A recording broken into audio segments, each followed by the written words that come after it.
Aujourd'hui, nous allons revoir un temps du passé important qui s'appelle le passé simple. Alors, pourquoi passé simple? Simple, parce que c'est un temps simple du passé, il se conjugue avec un seul mot, le verbe, sans auxiliaire. Et donc, on connaît deux temps simples du passé, l'imparfait, qu'on a bien vu ensemble, et le passé simple, aujourd'hui. Donc, l'imparfait, lui, il exprime des actions qui sont longues ou qui sont répétées dans le passé, comme des habitudes. Et il est utilisé, en général, pour la description, soit des actions, soit la description des personnes, soit la description des lieux.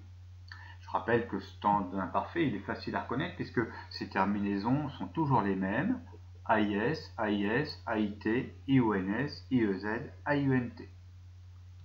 Des exemples. Némée était un village près duquel vivait le lion. Était et vivait sont deux verbes à l'imparfait, puisque, eh bien, Némée était un village c'est quelque chose qui est fait pour durer dans le temps, et le lion, il vivait près de ce village, et pareil, il a vécu un certain temps.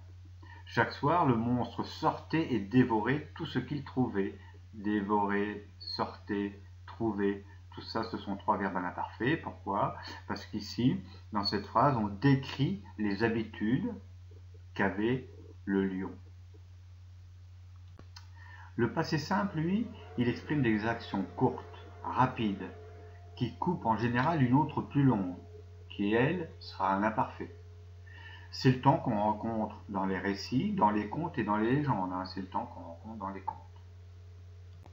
Exemple, tout à coup, là on marque la brièveté de l'action. Tout à coup, c'est une action brève, une action rapide. Tout à coup, le monstre se présenta en haut d'une colline. Présenta, passé simple. Alors qu'il reculait dans la grotte, donc ici on a une action qui est relativement longue, qui prend du temps, et donc qui est un imparfait, alors qu'il reculait dans la grotte, Hercule l'attrapa à main nue. Et ici, l'action d'attraper coupe la première qui était celle de reculer, et elle est au passé simple. Attrapa est une action brève qui coupe une première, elle est au passé simple. Donc c'est un temps simple, et donc il se construit sans auxiliaire. Ce n'est pas comme les temps composés que sont le passé composé ou plus que parfait que l'on a vu. Ici, il n'y aura pas d'auxiliaire. Alors, les verbes du premier groupe, ils se conjuguent tous de la même manière. Je tombais à I, tu tombas à S, elle tomba à, nous tombâmes, vous tombâtes, elles tombèrent. Les personnes nous et vous, on dit qu'elles sont peu usitées, c'est-à-dire elles sont très peu utilisées. On les rencontre très rarement. Mais on remarque que dans ces deux formes, on retrouve un accent circonflexe, toujours, voilà, pour tombâmes et tombates. Et on a la désinence en me, avec nous, comme dans nous sommes d'ailleurs, et la désinence en te, avec vous, comme dans vous êtes, ou vous dites, ou vous faites. Et puis, elles tombèrent, on n'oubliera pas cet accent grave ici, ça c'est important, accent grave. Alors, il y a quand même quelques petits pièges avec ces verbes du groupe 1, du premier groupe.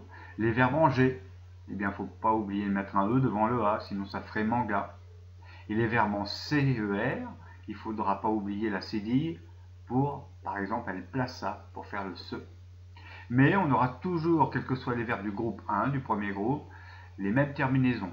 AI avec je, AS avec tu, A avec il, sans S, ou elle sans S, âme, A, accent circonflexe, MES avec nous, ne surtout pas oublier cet accent circonflexe, at, A, accent circonflexe, TES avec vous, et R, E, accent grave, RENT. Les deux écueils, les deux petites difficultés, peut-être, c'est surtout ne pas mettre des avec je. Sinon, on se retrouve à l'imparfait. Je tombais à IS, c'est de l'imparfait. Je tombais à I, c'est du passé simple. Et attention, parfois, on voit certains élèves qui sont tentés aussi de mettre un T avec il ou elle. Il n'y en a pas pour les verbes du groupe 1.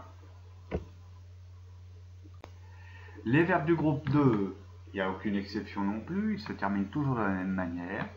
Je choisis IS, tu choisis IS, il ou elle choisit IT.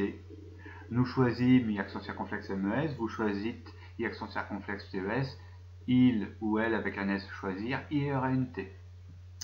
Ici, pour nous et vous, on retrouve cet accent circonflexe et cette désinence en me pour nous ou en te pour vous. Et puis, avec il ou elle avec un S, on retrouve le RENT, comme dans elle tombèrent, RENT. Ce qu'on peut remarquer pour les verbes du deuxième groupe aussi, c'est que les trois premières personnes du singulier sont les mêmes, s'écrivent pareil que les trois premières personnes du singulier du présent. Je choisis, tu choisis, elle choisit, ça pourrait être aussi du présent. Aujourd'hui je choisis, aujourd'hui tu choisis, aujourd'hui elle choisit. Mais attention, ici on est bien dans le passé simple, mais ça s'écrit pareil, donc forcément, seul le contexte, c'est-à-dire je ne peux savoir si j'ai affaire à du présent ou du passé simple pour le verbe choisir. Ici, je choisis, tu choisis, elle choisit, uniquement s'il y a un texte autour, un contexte. Sinon, je ne peux pas savoir. Si j'écris je choisis au tableau comme ça, sans rien autour, et si je ne précise rien, je ne peux pas savoir si j'ai du présent ou du passé simple. Les deux auxiliaires. Alors, l'auxiliaire avoir d'abord. Il se conjugue comme ça. J'eus, EUS, tu, EUS, il eut, EUS. Nous eûmes, encore U accent circonflexe, MES. Vous eûtes, U accent circonflexe, TES. Et ils eurent. Le verbe être, c'est je fus, US, tu fus, US, elle fut, UT, nous fûmes, accent circonflexe, MES, vous fûtes, U accent circonflexe, TES, elles furent, URENT. Attention, le verbe être, c'est bien je fus. À ne pas confondre, on va le voir plus tard, avec le verbe faire qui fait je fis.